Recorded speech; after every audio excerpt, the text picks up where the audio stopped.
So I've been building CryptosRus for a long time. So I decided that, hey, I want to further and expand out the message, right? And I can't do it alone because I'm just one man. So I decided, hey, let's bring in awesome people that know the space just as well as me, and let's help amplify the message, the ethos of CryptosRus, right? So that's why I started CryptosRus Plus, CRU Plus, the brand new channel. I love it! I love it, baby! Thank you, baby. So I want to introduce the two new hosts for CryptosRus Plus, Joshua Jake. Woo. Yeah! Yep. He already put out 2 awesome videos. I haven't seen one negative feedback. He's providing something very different that we haven't really seen in the space before. And he's going to continue to do so. Josh, I'm going to get more into Joshua and let him explain about himself. But my other host is BlockchainBoy, which many of you guys have heard before. All right.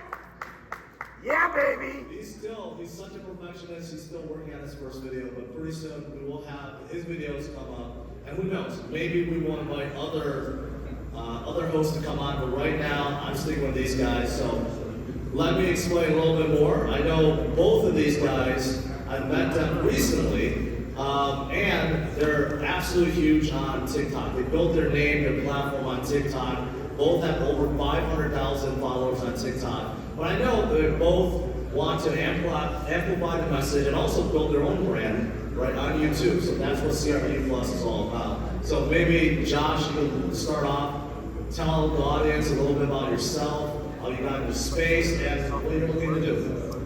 Yeah, so I actually originally started in esports, so kind of the streaming aspect to coming into crypto was pretty easy for me. At the time I was, in college, COVID just hit, so I got into crypto in about 2019. I invested in a few projects because I had that brother-in-law that had, the Thanksgiving table, be like, yo, have you heard of these projects? This is gonna change the world.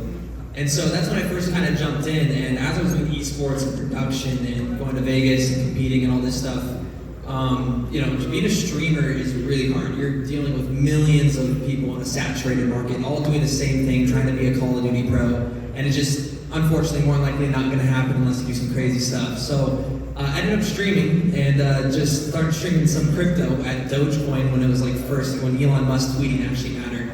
And that moment was at the same time I'm receiving stimulus money from the government. I'm putting all my money as a college student into crypto, and I just started making just ridiculous money. It's like, what's happening, right?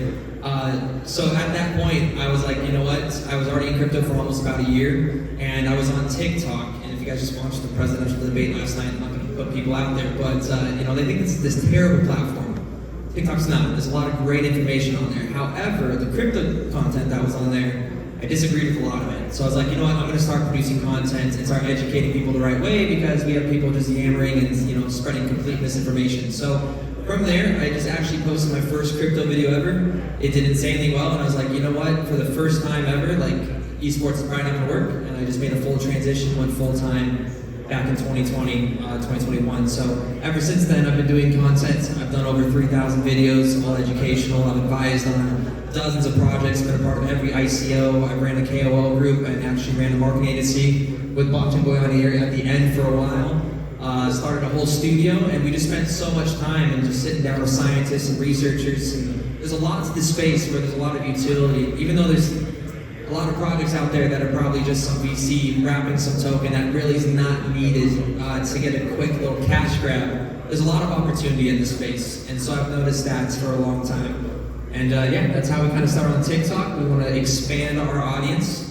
Crypto TikTok is definitely quieted down. There's not a lot of creators on that platform, and so we're looking to connect with some amazing people. And I've been watching George since 2017, 2018 when he first started. So one of the first people I ever watched, and when he reached out, I was like, holy smokes, we're all George. I've heard this a million times. I'm ready. And I'm excited. I do. So a little bit about my content that you'll see on this channel is I have definitely a contrarian perspective. Something I teach a lot about is like Bitcoin miners and how to convert carbon emissions and kind of create a negative effect on that and absorb something known as negative energy. And it can create a lot of value out of that, mitigate carbon emissions, and Bitcoin mining is just like this really cool tool that lets you access, in my opinion, is what is the greatest commodity on this earth. And so I approach my conversations in a little bit different way. I'm also really into geopolitics, and I talk with a lot of scientists, and I'm really nerdy in that industry. So I like seeing that utility and giving people this different perspective on crypto, not just being some utility token, but being an actual commodity and how that can generate a lot of value over a long term. So that's what I provide to the channel.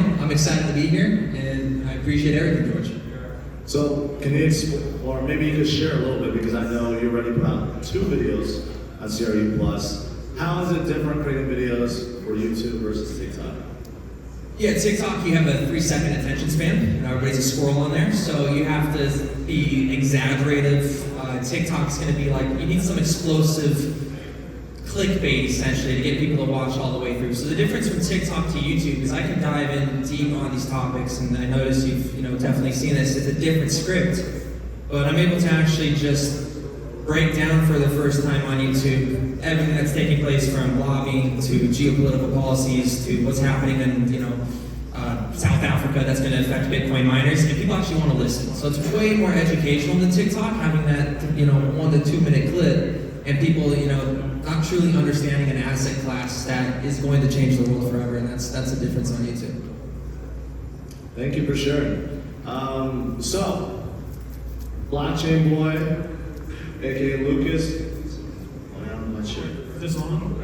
It is on. So maybe you can share a little bit about yourself, how you got in the space as well, and what you're looking forward to do. Sure. I want to say thanks to George, for making this possible. We've been looking at transitioning YouTube for a while. As you know, we did get our start on TikTok, which definitely has its reputation. But I've been in Web3 since I was 16 years old in 2017. My first conference was Blockchain Shift 2018, middle of the bear market. There's a lot of people in this room who knew me way before TikTok. Florida's my home state, and I'm super, super proud of everything we built here. And so when it comes to who I am and what I do, I'm a bit of a fundamentalist, old school blockchain guy, but I also have a bit of a degen streak in me.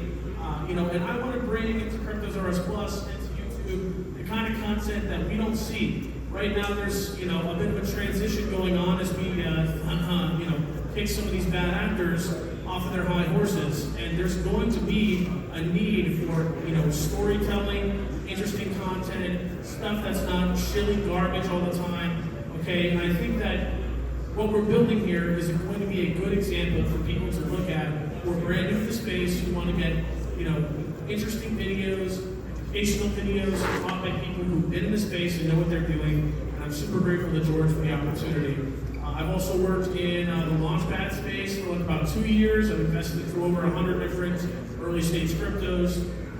And I do a lot of deal flow and advisory stuff for different projects. So a little bit of a jack of all trades.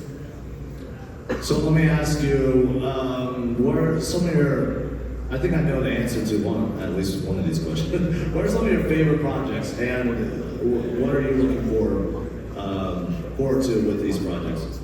I'm about to say ICP at a Flux conference. No, I'm actually a huge fan of what Flux is doing and ICP. Those are 2 projects I think are solving a lot of interesting problems. I'm also, Radix just launched their smart contracts. Shout out to Babylon if any of you guys are part of that community. I'm also a Link Maxi since 2017. Shout out to my Link Marines if you're in the audience. One day, survey will deliver us sons of profits.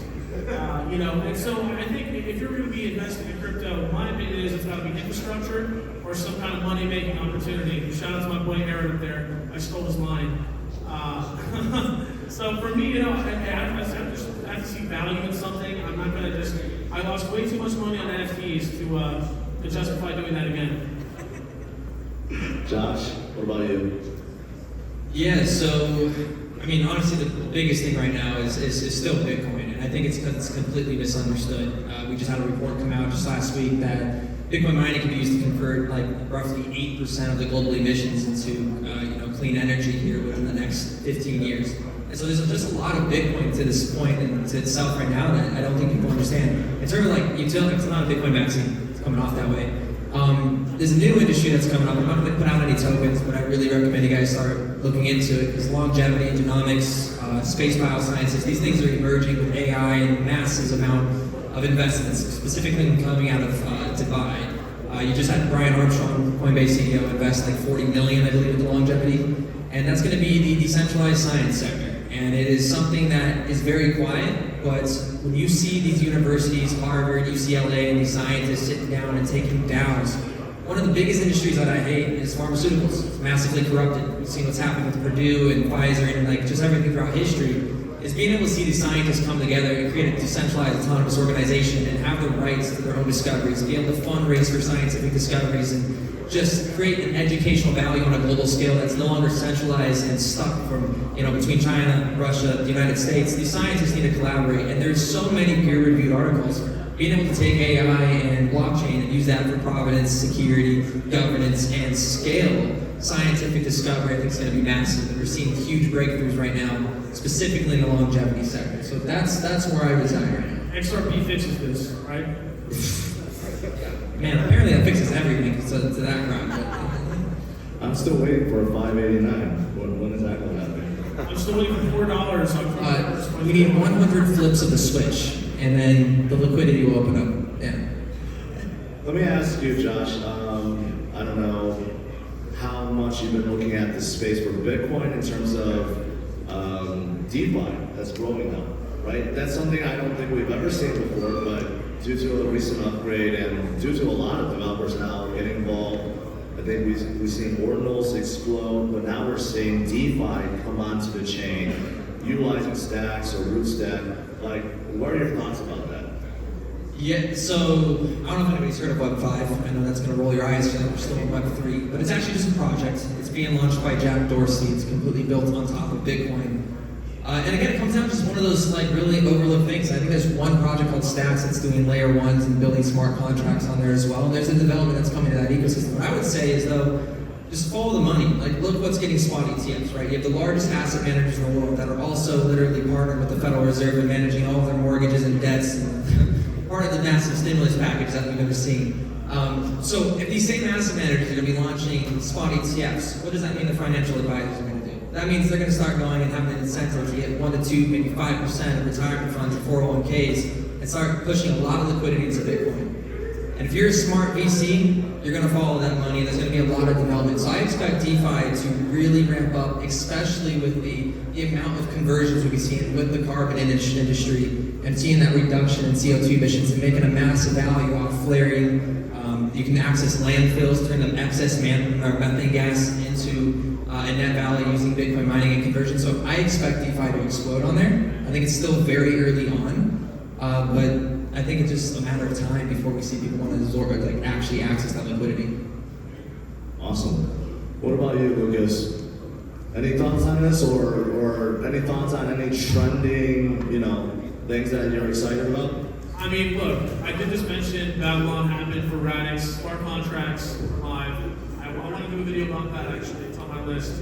But you're talking about ordinals, and there's a lack of discussion about how the internet computer has natively integrated Bitcoin and as in CKBTC, and are about to do the same thing with Ethereum. So, we're talking about like interoperability. All the time people are kind of sleeping on the internet computer. I really think that if you want to build on Bitcoin, you can do so natively on the IC and circumvent a lot of the wasted energy that you might have found otherwise. I mean, when it comes to ordinals, it's funny because the Bitcoin maxis get pissed off, and I'm all for pissing off Bitcoin maxis. Right. So let's go full steam ahead. Let's build some crap on Bitcoin and piss off some people who have their pants too high up.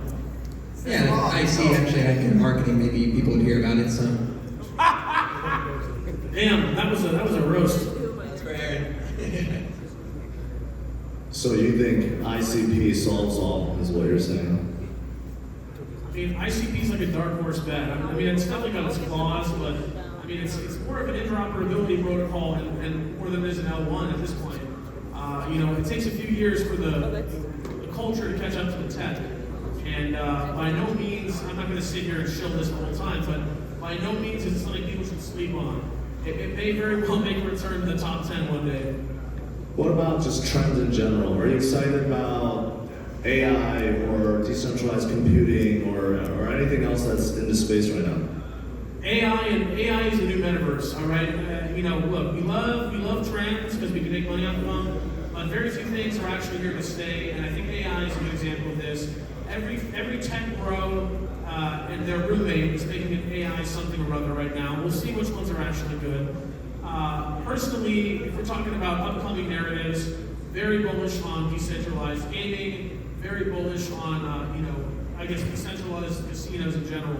I mean, I've talked about this before on my channel, but I think we're going to find a line in the sand of projects that will, bend the knee, if you will, to, regulatory agencies and bodies of, government, and the projects that really embrace DeFi and the true nature of what, Satoshi's vision was originally. So again, we're going to see that line in the sand, and you're going to have to place your bets on which side wins. I'm personally putting 50-50 on both, but as a true OG blockchain guy, I do like that more decentralized future. What about you, Josh? Are you excited about AI at all? Yeah, I mean, AI is going to progress faster than ever. I think people are still shocked from seeing you be able to use your palm and pay for things at world markets. I just signed up for that. I did that at Whole Foods. They know me. Yeah, so there's going to be this weird balance of one, the Web 2, or not the Web 2, but the Web 2, but essentially VCs coming in and just wrapping, like ChatGPT. You saw what happened, right? ChatGPT launched and then 100 projects launched, both on-chain, both off-chain, and even Sam Altman decided to launch WorldCoin, jumping off that. But AI is going to continue to advance. What I would want is to find where AI is actually going to really change the narrative in the short term. Because things like the metaverse, I still think we're 10 years out from the metaverse. We don't have the technology. I don't know if you ever used an Oculus. It's just not that realistic perspective, and there's no way it's going to run Unreal Engine 5 in the near term. So for metaverses, I think, right now you're going to see games maybe access the NFT market a little bit. So I think they should be just doing NFT marketplaces and wrapping skins. But for AI specifically, again, I was mentioning a little bit earlier with scientific discovery and that advancement, that is scaling so quickly where AI is being used in the longevity sense is it's finding hidden relationships between, to keep it simple, we'll just say DNA, and allowing, it's because of AI that can read this trustless information and scale that. So there's that, and then there's going to be AI tools. So what are issues in the economy right now in the market that AI can ramp up? So whether a lot of this is going to be thumbnails or social media managers for influencers, graphic designers, Photoshop, man, I'm glad I switched out. I was going to video production school. I would have been a very odd timing with all the writing strikes and AI taking over our jobs. Almost anybody that's 15, 16 years old can go on Fiverr, and if they just learn AI, they can do everything that somebody went to college for 4 years for graphic design. So we're coming up to these moments, and so any projects like that, I'm for. I mean, for me, I think AI is just still so early, and I know it's kind of scary, but I say scary because I feel like a lot of people think that their jobs will be replaced. Especially right now, we're seeing a boom in the graphic